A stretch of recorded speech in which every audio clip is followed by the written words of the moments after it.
Rich Rodriguez has said it multiple times this year. West Virginia football can win a national championship, but I've got somebody in the chat that may not agree. Let's talk about it right now.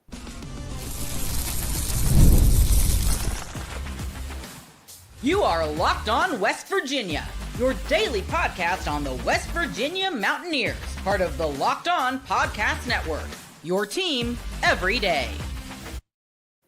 And what is up? Welcome back in, guys. My name is Mountaineer Paul. I am your host.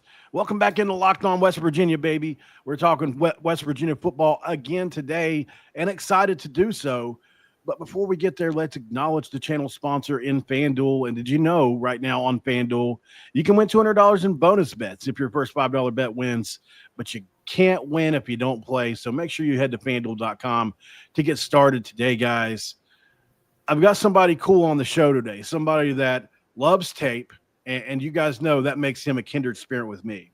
Somebody that knows what he's talking about when it comes to talking about tape. Sometimes that can be a rarity. And here he is today, guys. We're talking about Brian Smith from Locked On Portal, man. What is up? How you doing, sir? Good, man. So you reached out to me, and I meant to reach out to you. I got it from Jacob Goins, the Locked On Hoosiers guy. Got your number, and I had been in my mind. I'd meant to reach out to you for a couple of days, and then Fate intervened, and you contacted me today, which was great, to talk about something that you had seen on a podcast with Rich Rod. Can you talk about that a little bit more? Yeah, the podcast that Urban Meyer's on. Of course, He does the Fox Big Noon Kickoff show, and he's one of their big guys, and he's a famous personality. He's close friends with Rich Rod. They used to go see each other every year because they ran similar schemes, and they just traded info. And when Rich Rod was on the podcast, he said that we can win a national title at West Virginia. He was just rambling on, and like, he just kind of threw it out there in the middle. I'm like, well, that's random. And he didn't expand on it. Just kind of just let it sit there. And my first thought is, how are you going to win a national title there? There's not enough in-state talent to get it. I'm a recruiting guy. That's what I do 24/7 every day, cover recruiting. There's not enough in-state talent for me to buy that.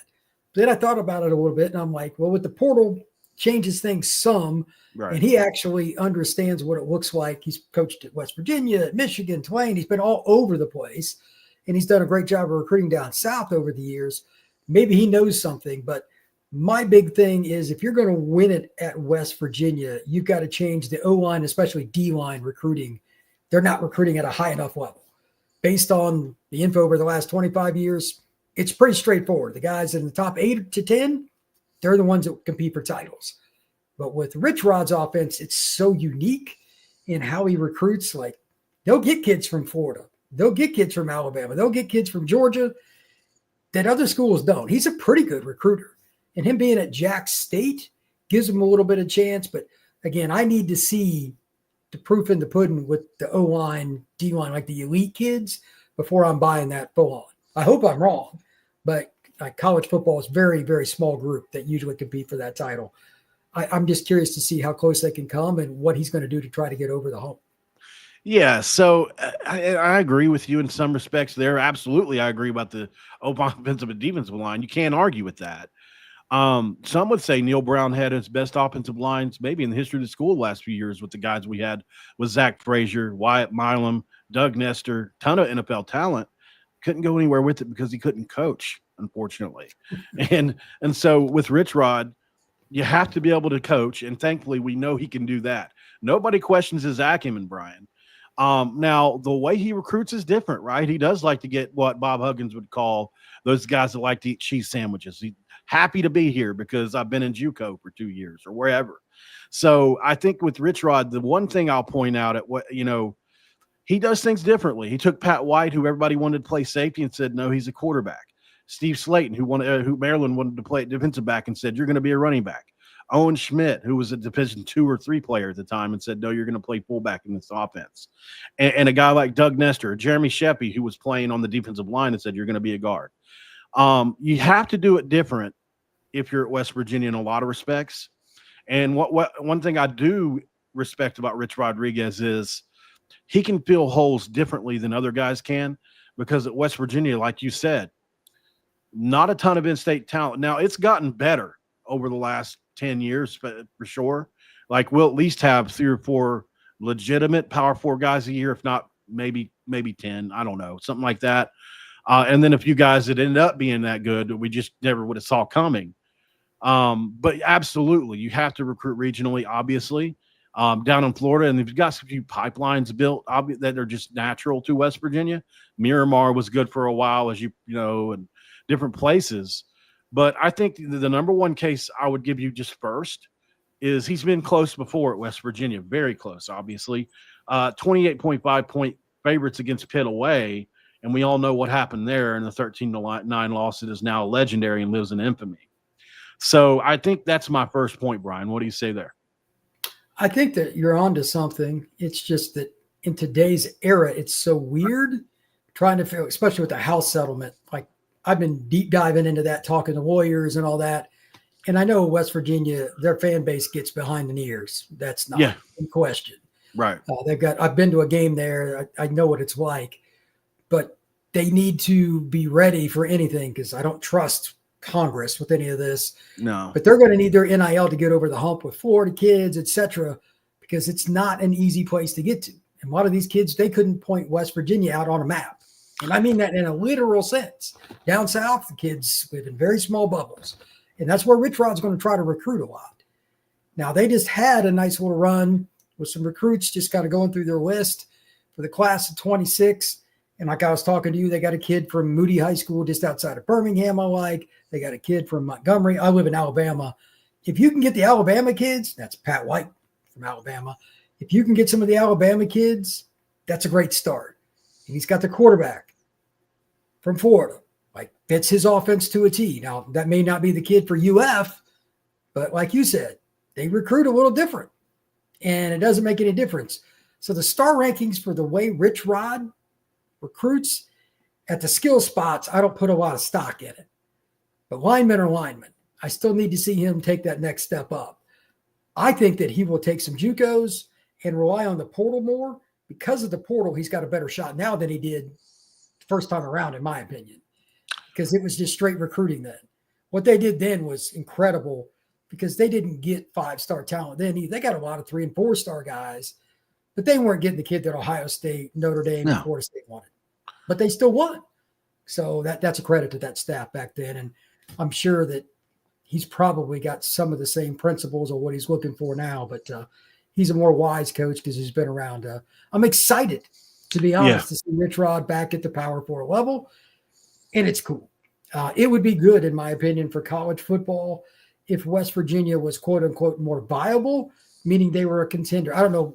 I have no idea what to expect this year, but like year 2, year 3, year 4, they should be better. Like this year, whatever you get is what you get because you're flipping the roster, new offenses and all that. I'm sure West Virginia fans are excited, but be realistic too. They should go to a bowl game, and after that, I have no idea. I mean, 10 times better than I do, but year 2, I think West Virginia will start to make some moves. Looking at the offensive and defensive line, I'll just go what's on the active roster for now, leaving recruiting out of this for now. If you look at what they did in the portal, they went and got Kimo Makaniole, who was at LSU, converted to a defensive lineman. They for whatever reason wasn't working there at offensive line. And they bring him back in here, and apparently he had one of the best springs at offensive line of anybody. Whether that's bad or good, up to interpretation. Me and I talk about Tykees Crawford off the show there for a second. Got a ton of ability, was a 4-star kid. Just need to see a couple other things from him. Carson Lee played 1,100 snaps at Eastern Michigan, ran with the ones all spring long at Mississippi State, and decided he wanted something else, and he moved. And then you've got a mixture of guys on the offensive line from the SEC. Like you look at a guy like Malik Abgo, who was from Texas. He was their 6th offensive lineman last year, and a few other guys. I'll tell you what, in my opinion, Aiden Bustle is the name nobody knows about. I've watched a ton of his tape. He was absolutely dominating the ones in practice at Tennessee. No idea why that didn't work out. I think Tennessee is just one of those programs that, they've got this 3-star kid that they've developed, but they can just buy a really good player out of the portal that they think is a little better. And I think we inherited a kid there that nobody knows about yet that I predict will be very, very good for West Virginia. So be watching for that name. And then on the defensive line, you and I talked about Jamoy Robinson, who was the conference player of the year in the American last year, and just an elite pass rusher off the edge, Brian. Well, if you've added those pieces, now is the question that every coach fears but knows he has to figure out and conquer.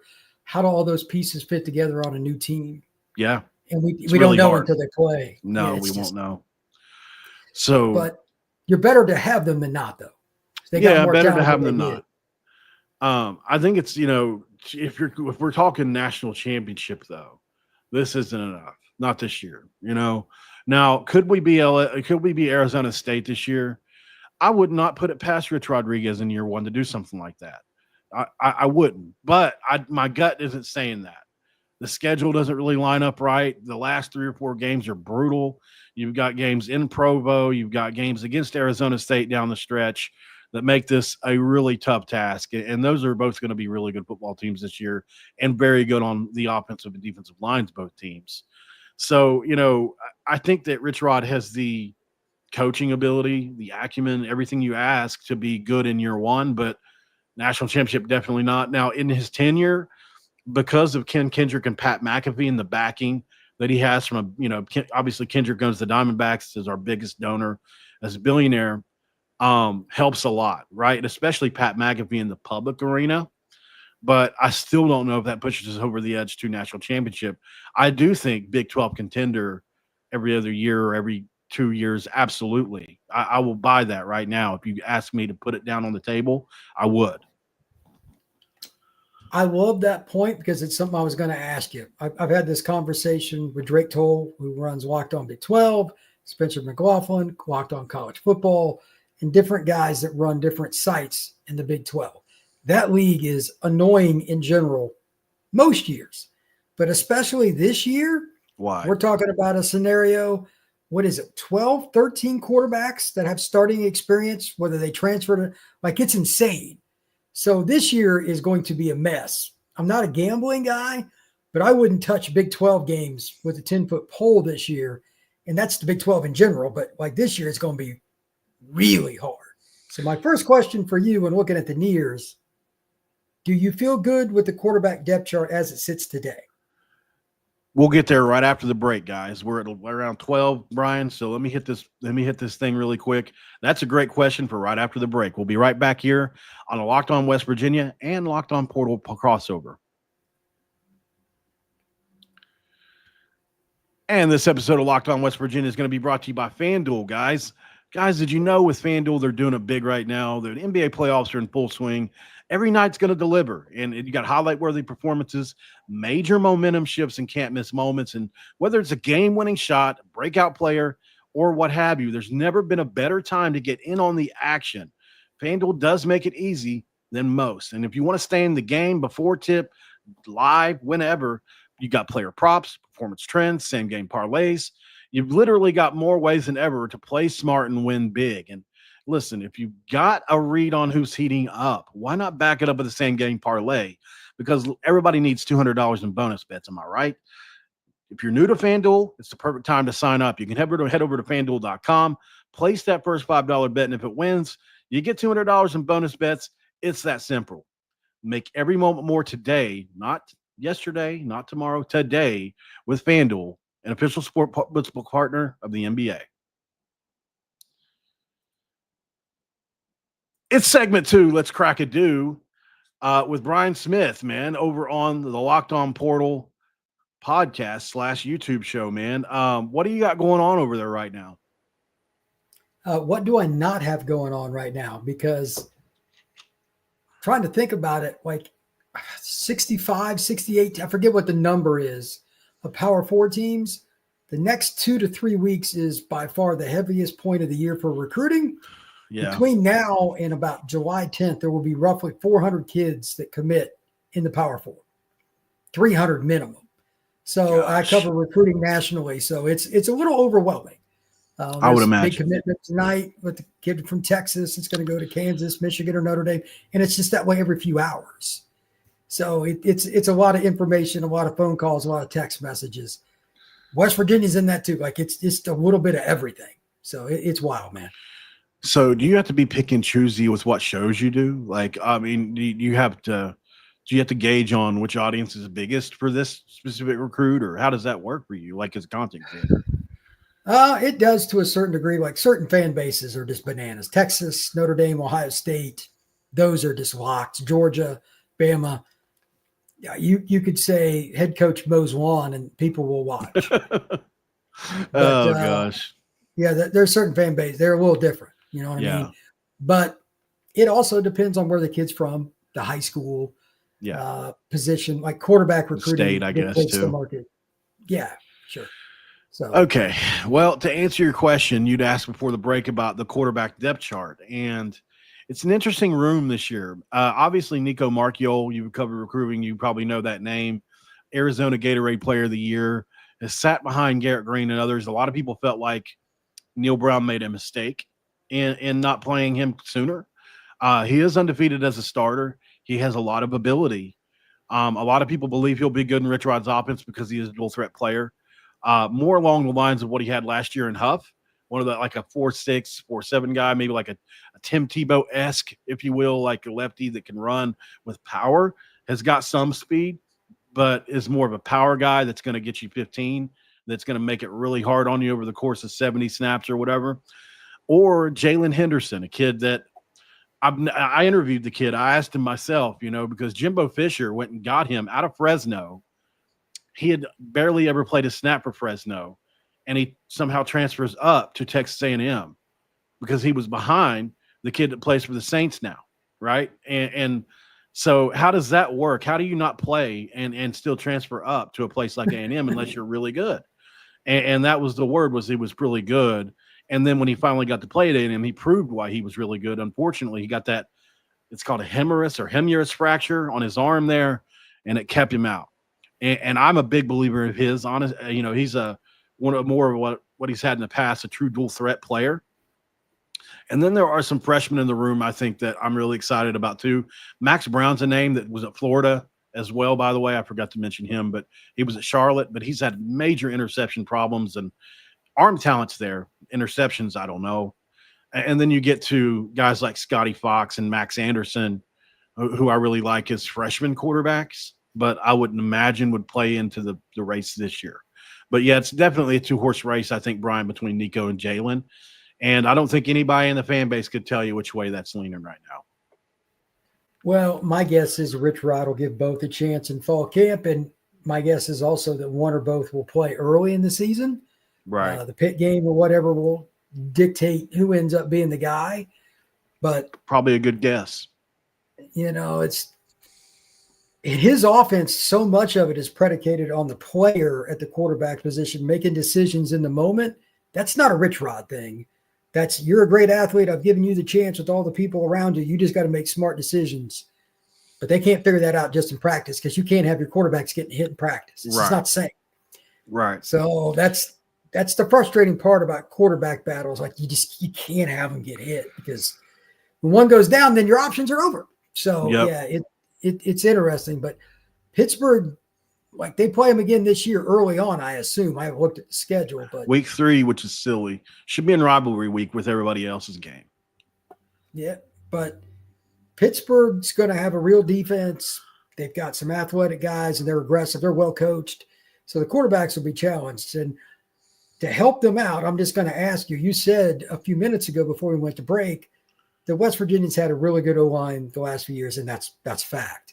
Where would you rank this O-line in terms of like where you think it could be to where it is right now? Like, is it going to be a lot of growing pains? Like week 7 is going to be totally different than week 1? What do you expect? I think there's going to be some growing pains. Absolutely.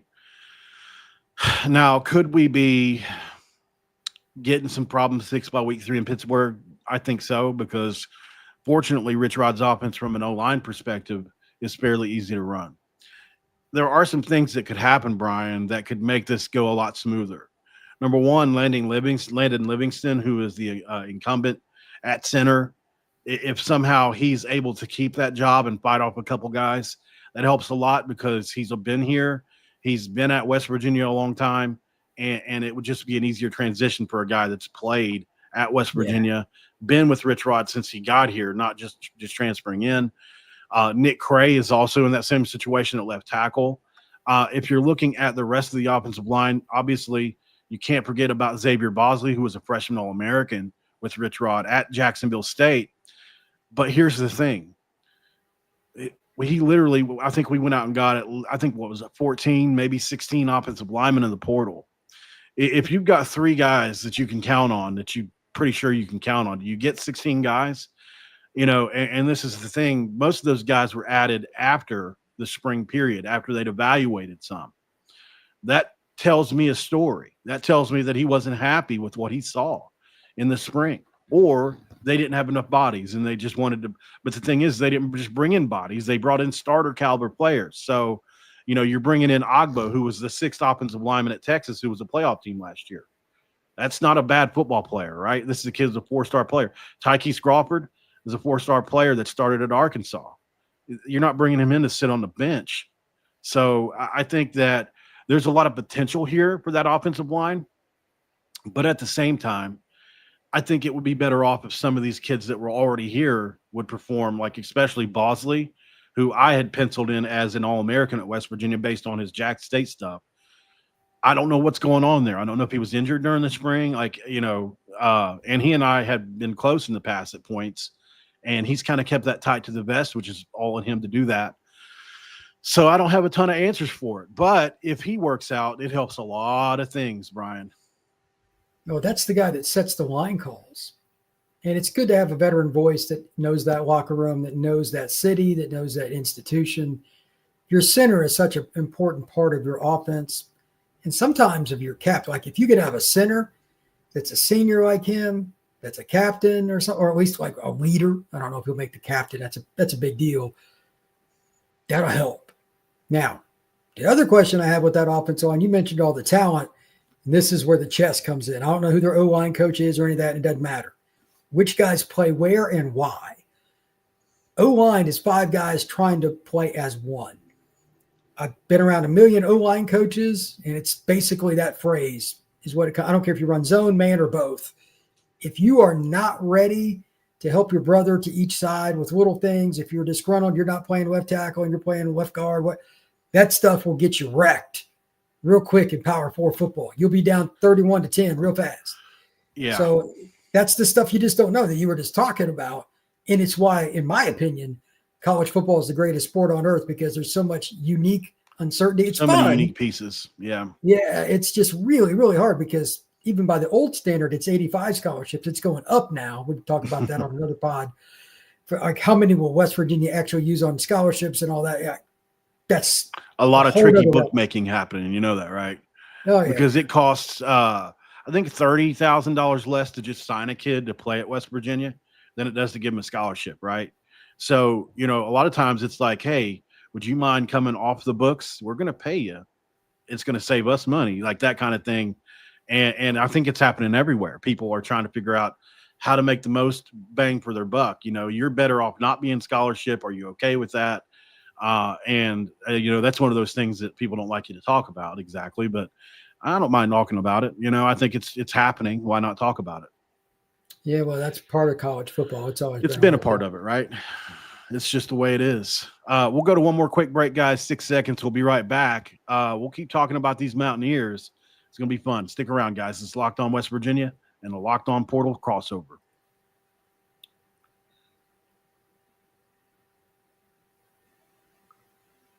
All right, back with Brian Smith at the Locked On Portal podcast, and does an excellent job covering recruiting 24/7 over there. Appreciate you for coming on, man. This has been really fun. I think we were just talking about offensive and defensive line. Another thing that I think we hadn't talked about yet, obviously, where would you rank Rick Trickett as an offensive line coach all time? He's got to be up there, right? Well, I mean, Joe Moore is the gold standard, but there's a million guys that have been good. Guys like that. Yeah, I mean, it's like there's like I don't remember the guy's name, but whoever was the O-line coach at Ohio State in the 70s. I mean, stuff like that the O-line coach at SC and there were some easy ones. Oklahoma, Nebraska, stuff like that. yeah. But like the thing about Trickett is he was the guy that helped be the innovator with what Rich Rod did. It's one thing to block somebody, but I remember when they transitioned from West Virginia to Michigan, Michigan was always plotters, but just straight ahead power. Like they had to completely change it. But in like by year 2, they were just running crazy around people and nobody knew how to handle it. And even when he was at West Virginia, he'd been there a few years, people didn't adjust. They got a little bit smaller, went super athletic, and just found a way to run outside. So like they knew what they were going to do. The other team knew what they were going to do, and they just out executed them. They got the kids to believe that no matter what their star ranking, they took a lot of kids that were 3 stars, kind of like Rich Rod is now. Yep. And by redshirt sophomore year, you're like, this kid might be 3 and out. We may only get him really for 2 years because we redshirted him. Yeah. Because they were really good. Right. So Trickett was a part of that. I think he's better in an offensive fit like this that's up tempo and all that. It's just his groove. I don't know how you rank him all time, but like what he's done before and now he's with Rich Rod again. I'm kind of excited about it, to be honest. Yeah. Well, that's what I was going to ask you is actually he didn't come. Oh, he didn't come. No, it's the first time they've been apart in forever. Jack Bicknell is a big name guy who's coached a ton of ball and NFL everywhere you could name. And he was at Ole Miss with Rich Rod when Matt Corral was there in 19. And we all know Matt Corral ran for like 1 million yards that year. I think he had a 300-yard game against Alabama. So that's so that gives fans a lot of hope that Bicknell can replicate some of what they did there at Ole Miss there in 19 because Kippen needed an OC. Rich Rod came in for a year, and then he was gone off to Monroe and a couple other places at OC before he went into and brought Zach Alley with him to Jack State, which is another point I wanted to make is Rich Rodriguez has never had a good defensive coordinator as he has right now with Zach Alley, who is Brent Venables' protege. Obviously been with Venables, was with Venables at Clemson. Then obviously after, I think it was before Rich Rod brought him over, but obviously he was with him at Jack State. Oklahoma hired him away. West Virginia paid $2 million for a defensive coordinator. That's one of the other things I wanted to say is Rich Rodriguez is, at West Virginia circa 2007, not getting $2 million for DC. He couldn't even get $30,000 to give his coaches a pay raise. The buy-in is, Rich Rodriguez was given full reign to hire whoever he wanted. It's the biggest staff he's ever had. It's the best quality of coaching staff he's ever had. And to get a sitting SEC defensive coordinator that was successful at Oklahoma on defense, they went up 20 spots in almost every category last year. They didn't want to lose him. They outbid Oklahoma for him because Rich Rod, it was like almost a non-negotiable to bring a Zach Alley in. So I think, that's a very underrated part of this. Do you know anything about Alley from him, anything from him in the past? Well, if he's coached with Venables, that's all I really need to know because that guy saves plays for big games as well as any coach that I've seen. He's one of the very few guys that's eaten Saban's lunch. Like that 2018, like they didn't beat Alabama. They boat raced them.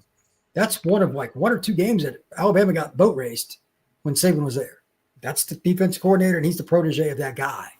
So I'm curious to see what he can do with West Virginia. Like I know one of the kids, it's a freshman coming in, and he said that it's going to be a lot of fun how they're playing and everything. I spoke to him not all that long ago. Wilderson Telemack, I know him. He's a South Florida kid, and he's excited about it. So we'll see. Out of Wisconsin, I think. State of Wisconsin.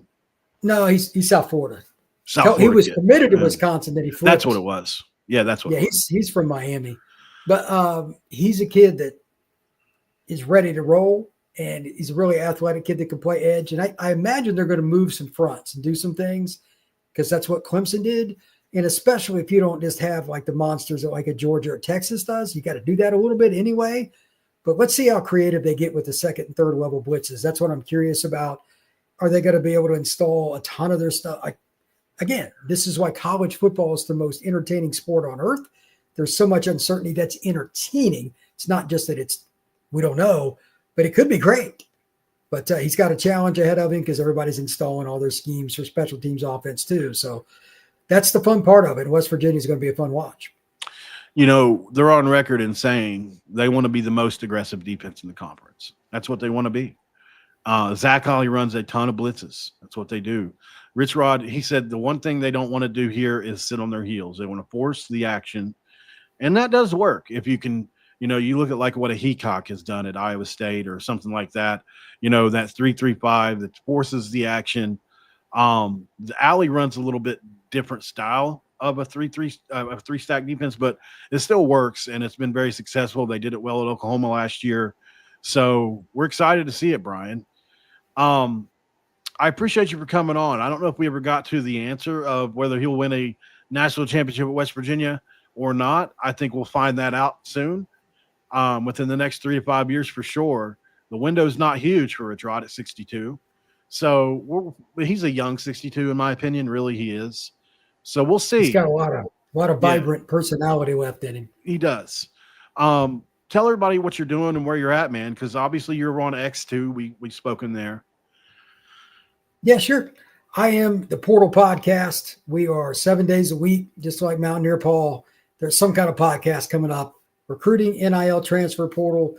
I do a lot of stuff just on who's committed, and like literally the next couple of weeks to early July, you're going to see 20 to 40 guys a day commit just P4. That doesn't even count like Sunbelt and all that stuff. So I'm going to cover all that to the best of my ability, talk about the kids that are committing, why, official visit previews, you name it. The Portal Podcast. Check it out. Incredible work you're doing over there, man. And I've definitely checked out the work. It's extensive. You dive deep. It's not just cookie cutter. So if you want somebody who's watching the tape, the best of his ability on all these players, guys, this is the place you go. As you guys know, I'm a big advocate of tape. We watch tape on this show almost every day, as long as I can get it without getting copyright struck. I watch a lot of JUCO stuff and different things from players we get because, that's not copyright. So we get a chance to watch some of the players that we get, and I enjoy breaking them down. Would love to have your expertise on the show someday, maybe when we do that. So, guys, Absolutely. Make sure you check Brian out over on the portal. Actually, I have something to read that'll tell you to do that as well. Thank you for making Locked On West Virginia and the Locked On Portal your first listen. But if you could, make Brian Smith, who's sitting right here, your second listen. He has the latest on the rumors, portal entries, and signings.